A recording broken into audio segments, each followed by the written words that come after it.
hilarious. There was a bakery there in our village, in Tafelkop, like this Okay. big bakery, and my aunt used to work there. She had an office. Okay. So I would look at my aunt and I was like, Yes. I want to You work also at- want an Yes. office and look that good. I want to work in a bakery. And then the first I wanted to, then when I was growing up, I wanted to be a lawyer, and my dad really thought I was going to be a lawyer. And growing up, now I wanted to be in media, anything media, blah, blah, blah. And then journalism. And that's just now how when I was applying, I applied for journalism and I applied for public relations management, just because acting, you can't do acting in a black family. Yes, that's true. Yeah. That's so I true. wanted to do media, but then I was like, okay, what can I do that is linked to media? That's how now I applied for journalism. I also applied for public relations management. So then you wanted to do law, but you don't apply for law. Yeah. Was it because you didn't qualify, or was it because you changed your mind? You're like, this law thing can come later on. Yeah. So no, law was maybe as I was leaving primary into the first years of high school.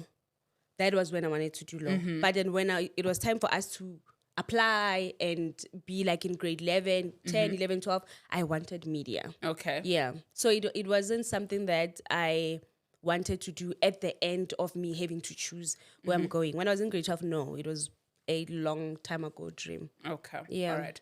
I get that. And then, okay, now you've applied, because fun fact, I also wanted to do journalism. Okay. Yes, I've always been a creative, but like you said, black families, you can't go and be an actor or be a writer. Yes. So I wanted to do journalism, and my teacher convinced my parents to say, there's no way this kid can do journalism because she's doing well.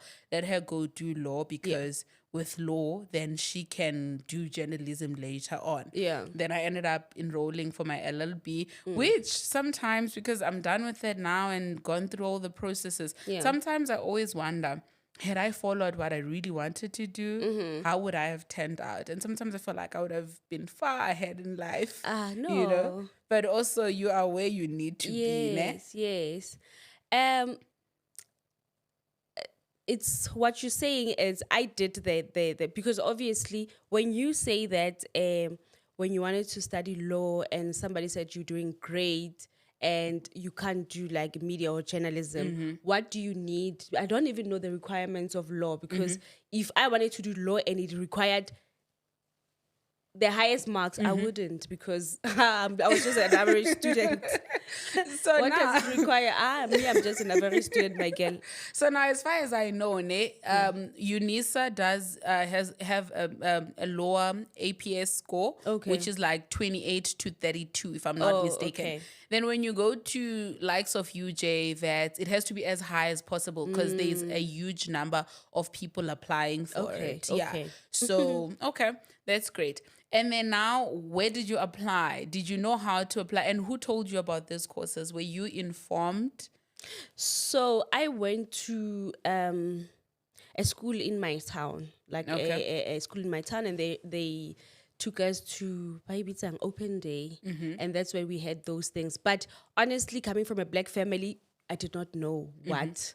I did not have the information. I was just reading about journalism. You just know what journalism is. But with my public relations, with my media studies, you don't really know. You are thinking that I'm going to study media studies and be an actor. Can't you have to do arts and blah, blah, blah, you know?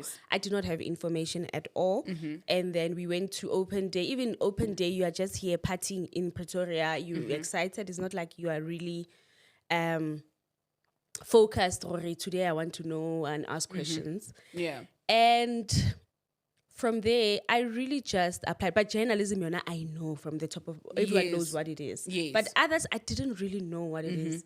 But I just knew bits and pieces that, okay, public relations, you're going to work with, it's more like communication. It's more like being a what of this person, of this brand, or, I did not know much about it. Yes. But then I went on and enrolled in it. You went and enrolled for it. And then how did you feel when you got okay, before that? Yeah. So you just applied at UNISA, or you applied at other institutions? I applied at TUT for international relations, and I also applied for journalism. Okay. They took me for international relations and not journalism. And I wanted journalism. Oh. I don't think they had public relations management there. I don't know. I can't remember, but I know I applied for the two and they took me for one because I did not qualify for journalism. It was my English. Yes, Yeah. So that's how now I left there. Oh no, wait, I'm lying. So first year, I go to Pretoria to apply. Like matriculated like 2010. Okay. 2011 January we go, and I apply. I go with like a bunch of friends from home. Yes. Okay. So you guys just agreed and you went there. Yes, we're going there. We got our matric results. Okay. And then we left. And it also points back to being a black child. Like your parents are not there with you. Like you're doing it by yourself. You're just figuring out. You're just figuring out. You're going to, there is like a sister that is in varsity there. Then you guys are going to meet her. And then all those things. Anyway, so I got there. The first day I was in Pretoria with my statement to go and look for a school. I got into a motorbike accident and I broke my femur bone. Then I had to be home for the first 3 months of my first year. I wasn't in school. So you were not attending classes or anything? You were just at home? My dreams just shattered there.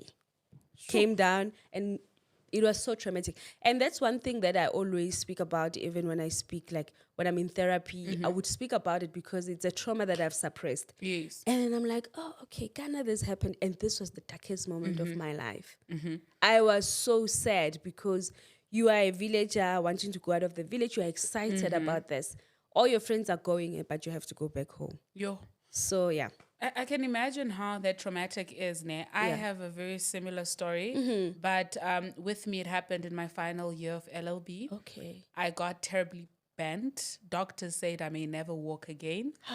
Like, it's actually a miracle that I can walk. I was in my final year exams. My nerves on my legs are bent. I don't even know how I'm walking. But so technically my doctor told me not to go to school and everything. But because I'm a fighter, I was just like to my doctor, no. I had to cancel interviews, article interviews, and any other thing that I was doing. I was like to my doctor, I need to get to school. I need to write exams at least because I'm almost there. I'm just left with 6 months. And my doctor was like, you're doing that at your own risk. And I woke up every morning. I would cry because of the pain, but I forced until I finished school. You know, a part of me always felt like, yo, what if I'm being bewitched? You know, it feels like I'm about to finish. You know, and I was about to bring it to your point to say, didn't it feel like, yo, my enemies are after me? I still feel I was bewitched. You know how I petty I am. I still feel my enemies were after me. Yeah. They were very much after me. Okay, that's how I felt. So then you healed after 3 months. So that's how you see now when you speak about this thing, you get to realize how now I'm just getting an aha. That's how I ended up doing distance learning. Oh, that was because of the. Oh gosh! Wow! Because I was going to TUT, and then. You couldn't start. Then you ended. So UNISA was never actually part of the plan. Oh Shucks. My gosh. I even feel emotional because I'm like, you know how you suppress emotions. You cannot even know why I did that thing. So now I'm like, oh, that's why I did distance learning. Oh my God. Yeah, that's how UNISA came about. Because I was wondering, because it's usually people apply for UNISA when they're home. Yes, when they're home and when they're working already, because I mean it's conducive for people that work and stuff. Oh wow! But now when you think about it, you were excited from matric. Why would you go for UNISA straight up when there's other institutions? It's actually so bizarre that I'm thinking about this now, and in my mind I thought. The accident was the first day I went to the city to look for space, but it wasn't because I went to TUT. Yes. I was at the Soshanguve campus before. So you were ready to start. Everything was set. Dude. So I went to TUT and then, you see, I need to go and decode this thing because it's like, but now basically I'm saying, UNISA came at the back of my accident. Yes, it was never part of, it wasn't your first plan. No. I did not even think about UNISA because I thought UNISA were for old people. Yeah, that's what I thought too. Because I never hear people straight from matric and they say they're going to UNISA. It's rare. No, I think I need to sit down and take myself back to 2011. 11 and just like put it down nicely, because I don't understand when I went to social TUT, when I went to, because I started at Boston again, and I need to sit down and decode that. But UNISA has never been part of my plans, but now I'm getting an it was a means that to an end. Yes. Alternatively, it say was I an can't just stay at alternative. home. Yes. Okay. But you know also what's really inspiring, right, is that you got hit, but you were still able to say, you know what, I can't get what I want right now with my friends, but I can get an alternative, even though it's not with my friends. So throughout you did your degree at home. How's that experience? I did not do my national diploma, not degree. Yes, sorry. I did not do it at home. So I came to Pretoria after 3 months. Okay. But I was doing distance learning in my flat. Oh, okay. So I stayed in Pretoria, but I wasn't going on campus. Yes. How was that experience of actually learning from home? Because, now it's much more familiar. We have tools for it. But I can imagine back then, you're fresh out of matric where you are used to being taught, seeing a class teacher every 100%. day. And then now you have to figure things out on your own and, you know, watch classes online. So I remember back in the years, UNISA was what with Boston. Okay. So I stayed in Acadia next to the Boston campus. Yes. Boston Acadia campus. So I would go to Boston for some classes. Okay. Or for the computers were at the thing. Actually, I'm getting a lot of like... guys. So some of the modules that I was doing with UNISA, they had an affiliation with Boston. Okay. So I would have my classes in Boston. I would have my tests in Boston. Okay. Yeah. Not with UNISA. No. Not at UNISA. Not at UNISA. Okay. Because UNISA was up there and I was staying in Acadia. So some of my modules, I was taking them inside Boston. Okay. So it's like... So it's like, I can't even remember, guys, trauma. Shucks. Yeah. But basically, UNISA was affiliated with Boston, right? And then some of my public relations management courses, I was having like classes online on a computer in Boston. But I can't remember what was happening, but I was having them go Boston. Okay. But otherwise, it was distance learning. I was not going to school. I was always home. Didn't you struggle with that? Or did you find it okay? Did you just easily adjust? No, I wouldn't say I found it okay because I was still young and I was from a face-to-face. Yes. But my accident and me being home made me resilient. Yes. Made me to say, I'm going there, I'm going to catch up. And however means that I'm going to use to... like as a way of education, I'm going to do it. Okay. So, but it wasn't like I can't even remember me sulking or whatever. I've sulked through the 3 months when I was home. But when I was going to Pretoria, I was like, okay, now I'm going to learn. I do not even care if I'm going to learn through a stone, but I'm going to learn. Okay. All right. So now you graduate with your national diploma. Yeah. How did you feel about that? Were you excited? Or was it just, okay, we're done. I still want journalism, because remember the initial plan was journalism. I was very excited. And I think looking back now, the excitement is for our parents, honestly speaking. That's very true. Because for you, yes, it's a moment, but more so it's just I made my parents proud. Yes. And looking back now into... my days, now that I'm older and I have my voice, I'm just not a career girl. Ooh, love that. I'm not a career girl. Yes, I'm working, yes, but I'm not that girl. I'm okay with being the bottom of the barrel in the workspace, but pay me. Yes. You can call me a cleaner. Yes, but pay me well. Yes, I'm not a career girl. That's how now I realize, because after that I had to continue studying, but I did not study. I went to look for a job. That's when I started working. And now I'm like, I'm really not a career girl. You know what? I love you and love that statement because it's such a bold and a brave statement in the society that we live in now.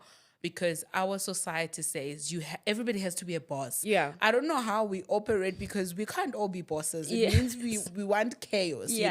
Most of the time people are shunned on when it's I don't want to be a career woman. It's almost as if you're not doing enough. But I love that you acknowledge that, you know what, I need to work, I need to pay bills. But in an ideal world, if you ask me what I need or what I want, I don't want to be a career woman. No. And that's that. That's really that. And it took me, obviously, for me to be in myself and to be in tune with myself, to be able to accept the fact that, yes, I went to school and I don't regret it. Yes. If I would do it again, I would do it. I love the fact that I'm qualified and I've got this. But the fact that I want to go up the career ladder in my no. And be like CEO of what.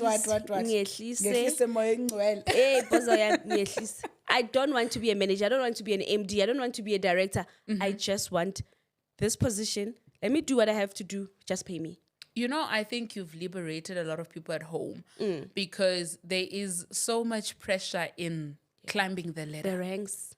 You know, people go through mental health issues. People die. People kill themselves. People don't have family time and all of these things in the name of, I need to go up the rank. Yeah. And there's absolutely no need. You just need to find your rhythm, what works for you, and run with that. If you want to be a managing director, great, but don't do it for the wrong reasons. Yeah. Don't do it for us or for the eyes. Do it because you genuinely want that. Yeah. Right. And you're right. It takes boldness because throughout my working life, my 9-to-5 life, I've always felt like there's something wrong with me. Like when you are with like your peers at work, your colleagues, and they're like, oh, I need to do this so that I can be able to be promoted at the end review. In my mind, I'm like, I don't want those things. Am I just wrong? here to work. I'm just here to work. I don't want to do those. I don't want to be recognized by my boss. I don't want nothing. I just want to get here and work and be paid. If like there's this thing in employments where your title increases, but your pay remains the same. And people will do that and be like, I'm a what manager. I'm like, But they don't even get paid well. What's the point? Just call me a tea lady, but pay me. You know, also one thing that I'm learning from your story is that God has a very funny way of operating, right? You see, you don't want all of those things, but they sort of indirectly came to you. Now you're an entrepreneur. You run your own business. Yeah. So in as much as you don't want to be CEO of a top bank, you are still CEO of your own business, right? Own business, right now you have a podcast that's thriving, that's telling stories, that's doing great. Yeah. You may think, oh my God, it's just a podcast, but it's actually a company. I saw you guys launch something really cool. The with business right. plug. Yes. I feel like that's so cool. And it shows how you are actually expanding from just being a podcast. Yeah. Sooner or later, you're going to be a consultant and so many other things. So I feel like sometimes when we chase certain things, yes, we get them. But sometimes don't chase. Just be who you are and show up as you need to. And the things that are meant for you will actually come to you. Yeah. Now that when you're saying that, I'm not chasing the CEOs in the corporate. I'm not chasing corporate titles. Yes. But then now I'm a title. I'm a CEO of my own business. But now it takes me back to my business is who I am. Sure. My 9-to-5 is my boss's vision. Yes. It's a group of wealthy men that are seated across the world. We are saving them. Yes. So I'm a CEO of Own Narrative Podcast, which is family and marriage and family dynamics, which is who I am. Sure. I am a CEO of Mel's Errands and Concierge, which came at the back of me being a mom, at the back of me fixing my like failing to do like proper stuff for my child for a birthday at crèche. And that's how it was formed. Sure.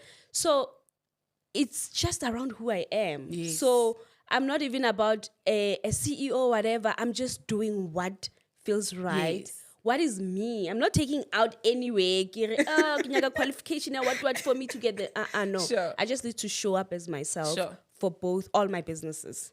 You know what? I love what you're saying because it's crazy how we take for granted being our true selves. Yeah. But our true selves can actually help us tap into the best versions and also help us pay bills. Yeah. Because when you think about it, right? telling, just existing, because like own your narrative is like what you call, it's like family dynamics, it's like stories. That's who you are. That's who it's basically you telling family stories, your setup and stuff like that. A person wouldn't think, oh, that's gonna make me millions or thousands or whatever the case may be, but it actually does. And in as much as, yes, you put in the effort, you put in money or whatever the case may be to it, but it's like you are just existing. I'm just breathing. You're waking up and you're being. I'm just being myself. I'm just talking about families. I'm a family woman. I come from a family. Talking about marriage. I'm married. And if I would divorce, I'll talk about divorce. I'm a divorced woman. So I'm not taking out anyway. I'm not digging from somewhere.